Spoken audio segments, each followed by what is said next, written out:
Paano mo ipapakita sa Diyos na nagmamahal sa iyo ang pagmamahal mo sa Kanya? Una, love God with your whole being. Pangalawa, let love for God shape love for others. At pangatlo, offer God obedient love, not religious performance. So magsimula tayo sa number 1. Love God with your whole being. Sabi sa Mark 12:28-30, ang kanilang pagtatalo ay narinig ng isa sa mga tagapagturo ng kautusan na naroon. Nakita niya mahusay ang pagkasagot ni Jesus sa mga Saduceo, kaya siya naman ang lumapit upang magtanong, alin po ba ang pinakamahalagang utos? Sumagot si Jesus, ito ang pinakamahalagang utos. Pakinggan mo, Israel, ang Panginoon na ating Diyos. Siya lamang ang Panginoon. Ibigin mo ang Panginoon mong Diyos ng buong puso mo, buong kaluluwa mo, buong pag-iisip mo at buong lakas mo. Ito naman ang pangalawa. Ibigin mo ang iyong kapwa gaya ng pag-ibig mo sa iyong sarili. Wala nang ibang utos na higit pa sa mga ito. Ang context nitong verse 28 ay may isang tagapagturo ng kautusan na nakarinig ng pagtatalo-talo. Tapos nakita niya na mahusay ang pagkasagot ng Panginoong Hesus sa mga Saduceo. Ibig sabihin, ang setting nito ay wala sa isang tahimik na classroom, kundi nasa gitna ang Panginoong Hesus ng mga taong tagapagturo din ng kautusan ng Diyos. May mga nagtatanong, may nakikipagdebate, may tensyon, at religious pressure. At itong isang tagapagturo ng kautusan ay lumapit at nagtanong. Sabi niya, ano po ba ang pinakamahalagang utos? Alam mo, sa panahon nila kasi napakaraming utos ang pinag-aaralan ng mga religious leaders na ito. Kasi ang mga Hudyo ay may tinatawag na 613 commandments mula sa first 5 books of the Bible.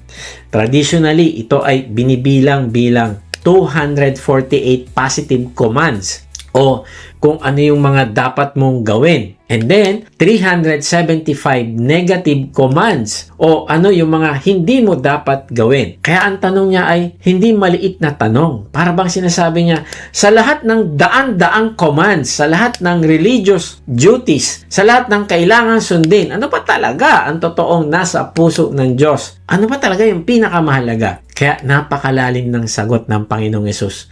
Hindi siya nagsimula sa gagawin ng mga tao. Hindi siya nagsimula sa mga dapat gawin at hindi dapat gawin. Hindi siya doon nagsimula. Kundi nagsimula siya sa kung sino ang Diyos. Sabi ng Panginoong Hesus, pakinggan mo, o Israel, ang Panginoon na ating Diyos. Siya lamang ang Panginoon. Pansinin mo, kaibigan, bago sabihin ng Panginoong Hesus na mahalin natin ang Diyos ng buo, pinaalala muna niya kung bakit siya karapat dapat mahalin ng buong buo. Sabi niya, siya lamang ang Panginoon. Hindi isa sa maraming options. Hindi siya isang parte lang ng mga pinagkakaabalahan natin sa buhay. Hindi siya pang Sunday lang. Hindi siya emergency contact lang kapag may problema. No, ang sabi, siya ang tanging Panginoon. Siya ang Creator. Siya ang Redeemer. Siya ang may hawak ng buhay. Siya ang nagligtas sa iyo. Siya ang unang nagmahal sa iyo. Kaya ang command na ibigin mo ang Panginoon mong Diyos ay hindi pagpuwersa sa iyo ng Diyos na mahalin mo siya, kundi nagsisimula ito sa isang revelation. Nagpapakilala siya sa iyo. Sabi niya, ako lamang ang Panginoon. Bakit? Kasi kapag naunawaan mo kung sino ang Diyos, doon mo maunawaan kung bakit hindi pwedeng tira-tira lang ang ibibigay mo sa Kanya. Kapag naunawaan mo na siya ang lumikha sa iyo, ibibigay mo yung buong puso mo sa Kanya. Biruin mo yung lumikha sa iyo, yun pa yun, nagmahal sa iyo ng buong buo. Grabe. Alam mo, sabi ko noon, nung nakilala ko siya, sabi ko, Lord, napakabuti mo. Ikaw na Diyos, tapos ako, ang liit-liit ko. Hindi ako karapat dapat pansinin. Makasalanan ako pero pinansin mo ako. Ganyan mo ako kamahal. Lord, ibibigay ko yung buong puso ko sa iyo. Kapag naunawaan mo na siya ang tagapagligtas mo, hindi mo ipagkakait ang buhay mo sa Kanya. Kapag naunawaan mo na siya ang Ama na unang nagmahal sa iyo, hindi mo siya ituturing na option lang sa buhay mo. Kapag naunawaan mo na siya ang Hari na may karapatan sa buong buhay mo, dahil siya nga ang lumikha sa iyo, Hindi ka na makikipag-negotiate kung aling bahagi lang ang isusuko mo. Lord, ito ibinigay ko na sa yung Sunday ko. Pero wag naman itong Monday o yung Saturday kasi may gimmick kami. Hindi ganon.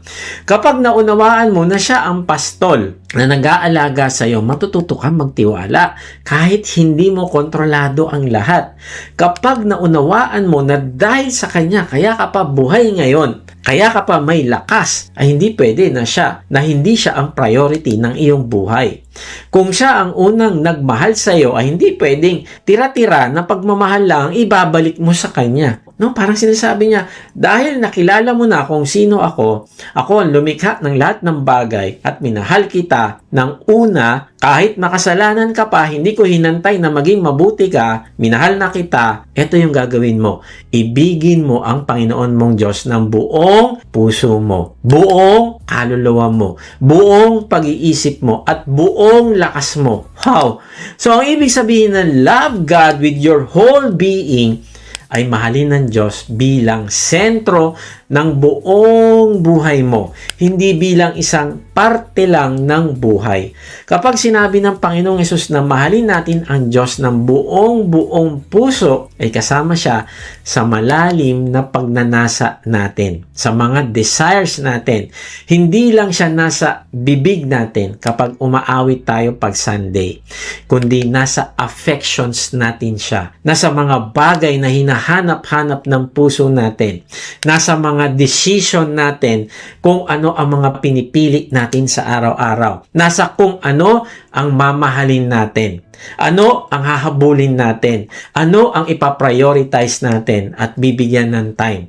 At nasa kung ano ang bibitawan natin. Kasi ang puso ang madalas na humihila sa direksyon ng buhay natin. Ang ibig sabihin, siya ang nasa sentro ng puso natin. Bakit importante ito? Kasi ang puso ang madalas na humihila sa direksyon ng buhay natin, palayo o papunta sa Kanya. Kapag ang puso natin divided din ang direksyon. Kaya ang pagmamahal sa Diyos ng buong puso ay pagbibigay sa Kanya ng highest affection. Ang ibig sabihin, mas attached ka sa Kanya kaysa sa pera. Mas attached ka sa Kanya kaysa sa comfort o paghanga mo sa mga tao. Mas attached ka sa Kanya kahit sa anong relationship na meron ka dito sa lupa. Mas mahal mo siya kaysa sa asawa mo, anak mo, magulang mo, trabaho mo, ministry mo, at iba pa. Pag sinabi ng Diyos na mahalin natin siya ng buong kaluluwa, ay kasama yung identity natin at buong pagkatao natin. Hindi lang natin sinasabi, Christian ako. No.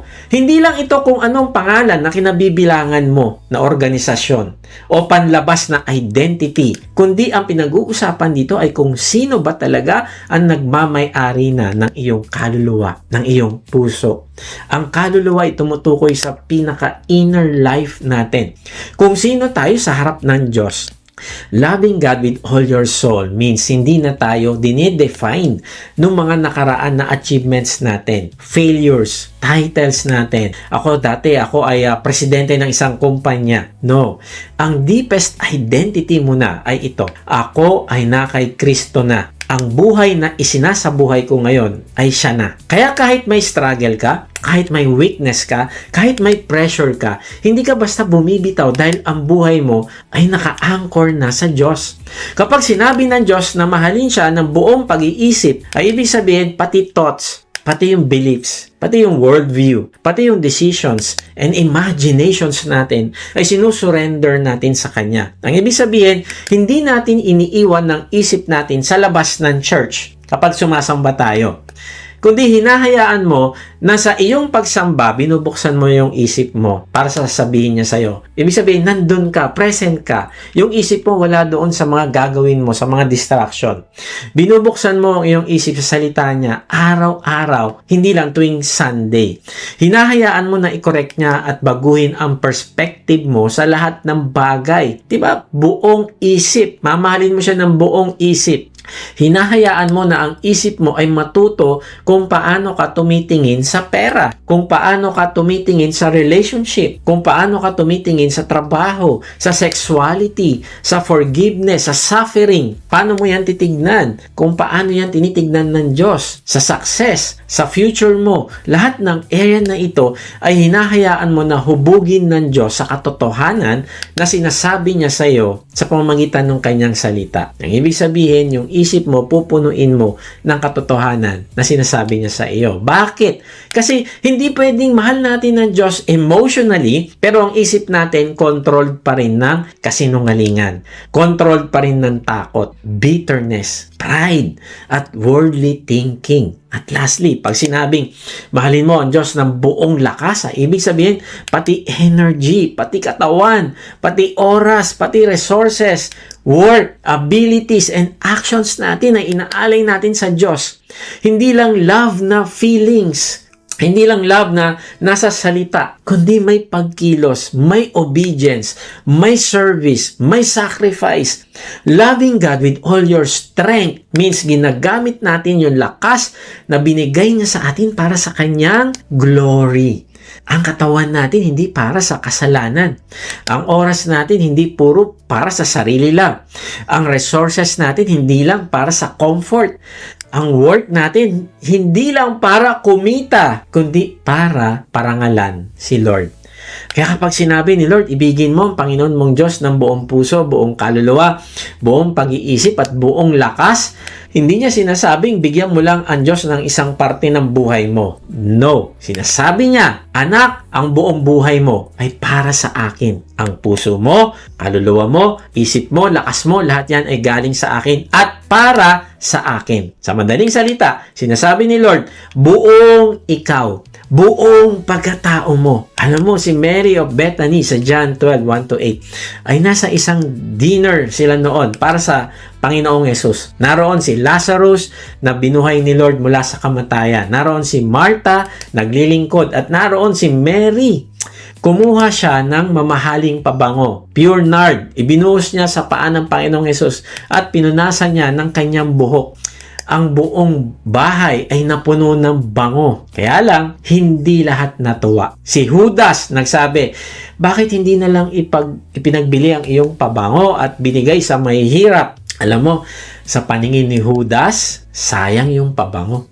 Pero sa paningin ng Panginoong Yesus, worship yung ginawa ni Mary. Bakit? Kasi hindi binigay ni Mary ang tira-tira sa Panginoong Hesus. Binigay niya yung best niya para kay Lord. Hindi niya tinanong, magkano mawawala sa akin? Kundi ang tanong sa puso niya, karapat dapat ba ang Panginoong Hesus? Di ba? Kanina sabi ng Diyos, ako ang Panginoon. Ako ang tanging Panginoon. Siyempre, karapat dapat siya. At ang sagot ng puso niya, alam mo, para kay Mary, oo, karapat dapat ang Panginoong Yesus. Kaya binigay niya yung buong best niya para sa Panginoong Yesus. Kaibigan, kapag mahal mo ang Diyos ng buong buo, hindi mo tatanungin, ano yung mawawala sa akin kung susunod ako? Kikita ba ako dyan? Bakit ako pupunta dyan? Bible study. Ano yung mission group, discipleship group na yan? Makakapera ba ako dyan? Makakasaya lang ang panahon ko dyan eh. Hindi. Ang itatanong mo, karapat dapat ba ang Panginoong Yesus sa pagsunod ko? Kaibigan, karapat dapat siya. Ang sagot lagi ay oo. Karapat dapat siya sa oras mo. Karapat dapat siya sa purity mo. Karapat dapat siya sa obedience mo. Karapat dapat siya sa forgiveness mo. Karapat dapat siya sa integrity mo. Karapat dapat siya sa buong buhay mo. Karapat dapat siyang paggugulan ng panahon para makausap siya araw-araw sa pamamagitan ng pagbabasa mo ng kanyang salita. Si Judas nakita ang cost o yung gastos. Si Mary nakita ang worth o yung halaga ng ginagawa niya para sa Panginoon. Kaibigan, saan ka dito sa dalawa? Kay Judas o kay Mary? Dito tayo sinusuri ni Lord. Kasi kapag ang mata natin nakatingin lang sa cost, ano ba yung mawawala sa akin? Lagi natin mararamdaman na lugi tayo sa pagsunod sa Diyos. Lord, ang hirap magpatawad. Lord, ang hirap bitawan ito. Lord, ang hirap magbago. Lord, ang hirap unahin ka. Pero kapag nakita natin ang worth ng Panginoong Yesus, nag-iiba na yung tanong. Hindi na bakit ko to ibibigay, kundi bakit ko ipagkakait sa Kanya ang buhay na siya mismo naman ang nagligtas. Sabi ni Charles Spurgeon, We are to throw our whole selves into the love that we give to Him. Ang ganda nun. Hindi divided, hindi leftover, kundi buong sarili. Hindi dahil binibili natin ang pagmamahal ng Diyos, kundi dahil minamahal na tayo ng Diyos. Minahal niya na tayo nung una pa man. Kahit makasalanan pa tayo, namatay na siya sa krus. Si Apostle Paul, bago niya nakilala ang Panginoong Hesus, religious siya, disiplinado siya. Kung achievements ang pag-uusapan, naku, napakarami niya may pagmamalaki. Pero sabi niya sa Philippians 3:7-8, ngunit dahil kay Kristo, ang mga bagay na pinapahalagahan ko noon ay itinuturing kong walang kabuluhan ngayon. Oo, itinuturing kong walang kabuluhan ang lahat ng bagay bilang kapalit ng lalong mahalaga ang pagkakilala kay Kristo Jesus na aking Panginoon. Ang lahat ng bagay ay ipinalagay kong walang kabuluhan at itinuturing kong basura. Makamtan ko lamang si Kristo. Wow! Sabi niya na ang mga dating pinapahalagahan niya ay itinuring niyang walang kabuluhan, basura. Yung position niya sa kanilang religion, yung mga victories, accomplishment niya, tinuring niyang basura. Tinakwil niya ang mga ito. Bakit? Para makamtan lamang ang Panginoong Hesus. Yan ang pagmamahal ng buong buo. At ano? Ang turning point ni Pablo, nakita niya kasi ang totoong worth ng Panginoong Hesus. Kaibigan, tanongin mo yung sarili, nakita ko na ba yung worth ng Panginoong Hesus? Ano ba yung mas pinahalagaan ko kaysa sa Kanya? Kaysa sa worth ng Panginoong Hesus? Tingnan mo si Pablo, dati ang identity niya nasa achievement. Dati ang confidence niya sa pagsunod sa kautusan. Mas maraming nasusunod ko sa kautusan, goods na goods ako sa aking relihiyon. Pero nang makilala niya ang Panginoong Hesus, nagbago ang sentro ng buhay niya. Christ became his treasure. Kaibigan, baka gaya ni Pablo, may alam ka sa Bible, nagsiserve ka, may ministry ka, may moral life kang iniingatan, pero ang tanong, sino ba talaga ang treasure ng puso mo? Ang Panginoong Hesus ba o ang activity mo? May mga tao na busy sa religion pero hindi pa totally surrendered sa Panginoong Hesus. Si Pablo dati ganon. Pero nang makita niya ang totoong halaga ng Panginoong Hesus, tinuring niyang basura lahat ang maling treasure sa buhay niya. Sabi ni A.W. Tozer, what comes into our minds when we think about God is the most important thing about us. Totoo yun. Kasi kung maliit ang tingin natin sa Diyos, maliit din yung pagmamahal na bibigay natin sa Kanya. At kung maliit yung pagmamahal sa Kanya, maliit din yung surrender at maliit din ang pagsunod natin sa Kanya. Kung ang tingin natin sa Diyos ay isa lang sa option natin, optional din yung obedience natin. Tama ba? Pero kung nakikita natin siya bilang tanging Panginoon, Creator, Redeemer, Savior, Father, and King, hindi na pwedeng tira-tira bibigay natin sa Kanya. Kaya kaibigan, love God with your whole being.